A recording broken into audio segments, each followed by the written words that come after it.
Oh, I was 10 minutes into my chat and I hit the wrong button. I don't have a tripod to put the camera on here, so I got to start over. Shucks. Well, I'll be really super polished with this now, won't I?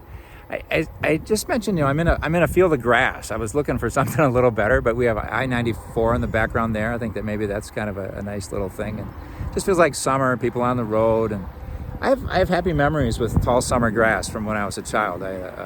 My sister was 11 years older than me, so I was like the little kid. And she was good to me, She used to bake cookies with me and before Christmas and teach me that kind of stuff. But she was just a fun person to hang out with. Took me swimming and skiing down Rib Mountain. But I just had this memory that I've forgotten a long time. We would go up to the top of Bridge Street in Wausau, and just very undeveloped, and we just kind of lie down on like a field of grass like this. And she'd have like her notebook or a book that she'd want to read, and I'd just kind of sit, and I was content just kind of being with her, doing, who knows what. And, just kind of a quiet time of togetherness in the summer in the tall grass. And, it's just a happy memory. So I saw this grass on the side of the road when I was driving by, and I thought, I'll do the chat from there today. So anyway, hey, today we started Bible Buddies. That's our kind of vacation Bible school thing. So it'll be once a week for 5 weeks, so 4 more weeks after this Wednesday, 10 o'clock. Preschool and up. We can always use some junior volunteers if you're a little older than that, or regular volunteers and mentors if you're in high school or something like that. But we thank Beth and Kelly for really putting that all together, and Laura showed up to be a great helper today as well. There's one kid, his name is Aiden. I think he's like 5 and maybe 4, and what an attitude. He was just always, I was there before it started, so he was like greeting everybody that came in and that he recognized. He was like, oh, hi, Kelly, hi, Kelly. And it seemed like this is his peers. So half the children like seemed to recognize him, and they say, oh, hi, Aiden, and half of them just kind of seemed to not respond real well to him. Like they just kind of didn't greet him back with much enthusiasm. So I felt bad for him. Like, oh, he's going to feel bad. He didn't though. He just kept greeting everybody and smiling and offering hugs. And I thought, man, that's a revelation of God to me. God is just love, and God's always loving us and wanting to us to receive God's love and celebrate that walk of life with us. And sometimes, we return it and we high five God back and we welcome His, company. And sometimes, we don't. We close in on ourselves and we maybe forget about God and we're not as responsive but God doesn't pout about that, God just keeps, hey, Tom, how are you doing today? Let me help you out today. Good to see you, you're my creation. I love you, So I thought that was a great revelation of God that Aiden gave to me, and maybe to you if you heard something beautiful in that. Couple things. We had a finance council meeting last night, talked about some buildings and ground stuff. The Knights of Columbus are going to pay to extend the hearing aid loop in church, so more pews will be included within this loop. So if you have a hearing aid with a T-coil in it, you'll be able to hear better with more give you more selection about where you can sit in church. Right now it covers the whole tabernacle section and then over to the wall, but not much in back, So I hate to say it, but if you have a hearing problem and you have a T-coil and you want to hear better, you'll be able to sit in the back of church. But I don't want you to sit in the back of church. I want you to sit in front. But anyway, hey, the grass. Oh boy, have you been by the plant? It's brown, and I just wanted to explain why. So a couple of weeks ago, we had a scare. The city water department came by. A man, really nice man from there, and he said, hey, you guys are using crazy amounts of water. What's going on? And so we walked around, couldn't find any leaks. When we turned the water supply for the sprinklers off for a couple of days, the usage went right back down. So we thought, well, that's it. There must be a leak underground or something, but there was no puddling. Anyway, long story short, thanks to Jim Forrester for bird dogging all this and working with our lawn service. Basically, they made an error, the lawn service, back in April when they were programming, and they programmed it to water twice as much as they should have. And we got that fixed now. That's the good news. The bad news is the lawn looks like the Sahara Desert. because of course the 8 days when we had the water off were the hottest days of the year. So anyway, that's too bad. Worst things happen though. It's okay. We'll survive that without any problem. Hey, I got to do a correction. So I mentioned last week, remember I was at Holy Hill last week, and I said, it's the one basilica in Wisconsin. As soon as I was done with recording, I thought, hey, St. Jehoshaphat's, not Jehoshaphat. That's a name, but it's not the right name. So St. Joseph's Parish on south side of Milwaukee is also basilica because of its historical value. Different churches get that designation, different Catholic churches. I mentioned St. Mary's, downtown Minneapolis, the old cathedral is a basilica. Jackie Miller told me something, reminded me something I had remembered in Iowa, Dyersville of all places. There's a big church that's a basilica. It's right next to the Field of Dreams. So you could make a little, that baseball movie based on, where that diamond is carved out of a cornfield. And, so you could make a little road trip with your family and see a basilica and the Field of Dreams. So anyway, I just wanted to set the record straight on that. Toilets. We're getting new toilets for the school because part of this water thing, when we're looking for leaks, we didn't find awful leaks, but some toilets are pretty darn inefficient in our school. And so we're going to try to replace those. Thanks to a lot of generous giving to that last kind of low-key capital campaign we did 4 years ago. We have money when these things arise. And so that's very good. So thank you for everyone who's been contributing to that. Hey, I wanted to mention, I don't know if you're at Saturday's Mass, but it was great fun. I noticed during Mass that Annette Farrow was sitting in the front row, and she was a teacher at St. James School, and that behind her, about 5 rows, was Janet Howard and Linda Schultz, and they were teachers at St. James School. So I thought I have to remember after communion to acknowledge that. And so I asked, I said, how many years you teach? She said 22. Janet, how many years you teach? She said 20 something. So I don't know. She probably didn't want to, outdo, in all humility, she didn't want to outdo Annette. So she said 20 something. So I figured she was a little more than 22. So then I said, Linda, nobody can outdo Linda for that. So she was 38. And so I did the math, and it's like mid 80s, like 85 years total among them. And then I said, well, I thank goodness I had the presence of mind to say, did I miss anybody? Is anyone else here taught at St. James? And there was Andy Neese, and he taught gym, and he's at the middle school now teaching at Regis, but we had him at St. James for many good years teaching phys ed. And I said, how many?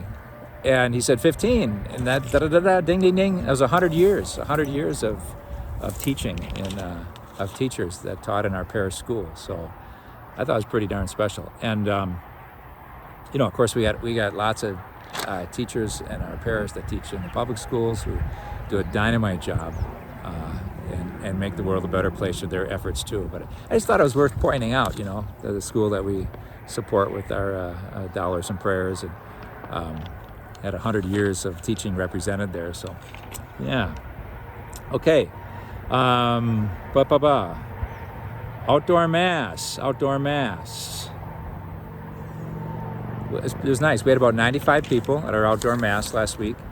So we've been adding a mass when we do the outdoor mass. I'm going to change this, but I can't touch a button because that's how I turned this off last week. My right shoulder is getting kind of sore holding this camera. So, so we've been having the Saturday Mass sporadically at 6:30, so after the 4:30 Mass. And that works out pretty darn well. The next one will be July 3rd, and it's in that big lawn behind the new rectory. And everybody had a shaded spot. It was just very nice. And so we'll do that again on the 3rd of July for sure. Okay, so on the weekend of July 4th, July 3rd happens to be the feast of St. Thomas the Apostle. So that's good, by the way. Then the last thing I want to mention, so everybody got a mailing. You should have gotten a mailing. It contained a letter from Bishop Callahan that talked about Mass obligation to attend Mass. So you might recall that last year on March 17th, St. Patrick's Day, word went forth from the Diocese of La Crosse that the wind is blowing here. Let me get a little shelter. Word went forth from the diocese that we would the rule that you had to go to Mass was lifted because of the COVID. Because of COVID, we didn't want people to come to Mass and get sick and spread the contagion. So anyway, that dispensation is now being lifted. So you have one more free week, if you want to say that, because the week of June 26th and 27th, it'll be back in force, the rule of obligation. So it'll be really interesting if that makes a difference or not. Clearly we've had a lot of people wanting to come back, and they have been coming back, and they're not coming back because it's a rule. They've been coming back because they want to come back, which is great. We have other people that really want to come back, but they just haven't felt that it's safe for their children, or they have immunity issues. And those kind of things, that's still, even in the rules of the church, if you're sick, or if you feel that you're particularly at risk for infection or something like that, those are reasons that mitigate the obligation. So, on the other hand, if you feel like you've been, some things, like we have to have food, right? We have to, I'm not, and we do have the virtual option, and we'll continue to have the virtual option. So I don't think it's the same as like going to the grocery store. Some people might say, well, if you can go to the grocery store, you can go to church. Well, you got to get, your food and stuff. And we have been able to worship online. But, just kind of take a look. What are you doing now, if you haven't been coming to Mass in person, that is really not as risky as coming to Mass and going out to eat, or so I guess it just gives us pause to, like, if we have been not coming to in-person Mass, just to kind of reevaluate that. Why am I not? Is it can I make a good sense of that in my conscience still, or is it about time that I come back and join the communion in person? So those are personal decisions. Those are matters of conscience. And, but I don't know, I don't know how much. It'll be interesting to see. Will there be an increase in attendance because the rule went out, or not? In the old days, like when the Pope spoke or when the Bishop spoke about something, he would bring kings and queens to their knees. If a king of England or France wasn't doing something the Pope wanted, the Pope would say, okay, I'm cutting you off from all sacraments. You're not going to have any sacraments. And then they would come on their knees and ask to be forgiven and go along with what the Pope said. So there was a time in history where those sort of rules really just made kings and queens quiver, and of course the people. So I think healthily, I don't think that's the case. And yet today, so much. We have. I hope I'm not skating on thin ice here, but I think we respect rules. We know that something about Catholicism is that we have rules, and maybe more than other places. That can be a frustration, or that can be a joy that helps give structure to our lives. I do think it's a Catholic tendency. If there's something that we really think is good for you, we'll make it a rule. So, for example, going to confession once a year. It's called the Easter duty. Is it good to, think about your sins once a year and confess them to a priest who represents the church, who represents Christ, and hear those words of forgiveness as a way of kind of grounding your life again and how you want to live, and God's mercy? Yeah, it's a good thing, right? Okay, it's a good thing. All right, we'll make it a rule. You got to do it once a year. It's got that Catholic sensibility, I think. Same thing with Sunday Mass. Is it a good thing? Is it good for you to go to church once a week with God's people, to hear the Word of God, to have some quiet time, to kind of think about life in a holy setting, to be with other people of faith and catch the strength of their convictions, and to receive the body of Christ into your body? Is that a good thing? It's hard to argue that it's not, So, okay, let's make it a rule. You got to go to church on Sunday. So that's the way I think it's sort of a Catholic way. But so in the midst of this, I hope that we, I guess regain or reclaim, reaffirm to ourselves really the goodness of what we do on Sundays and how it fuels us and is meant to help transform really the world. We're fed by Christ so we can be more like Christ. When we leave the walls of church, we go out and try to be other Christs to one another. So that's what it's all about. That's the name of the game. So we'll see how it all works out. And we will have the sporadic outdoor masses for those who still feel just comfortable going to those. July 3rd and then July 24th and August 14th for sure. Hey, that's about it. I wish everybody well. We're having a strategic planning meeting with our staff that I got to race back for, and I thank Paula so much for facilitating that for us. And so anyway, I got to go. Take care, and God bless you. Enjoys these days of long grass and green leaves and sparkling water on the lake with the sun shining on it. Summer's here. Bye-bye.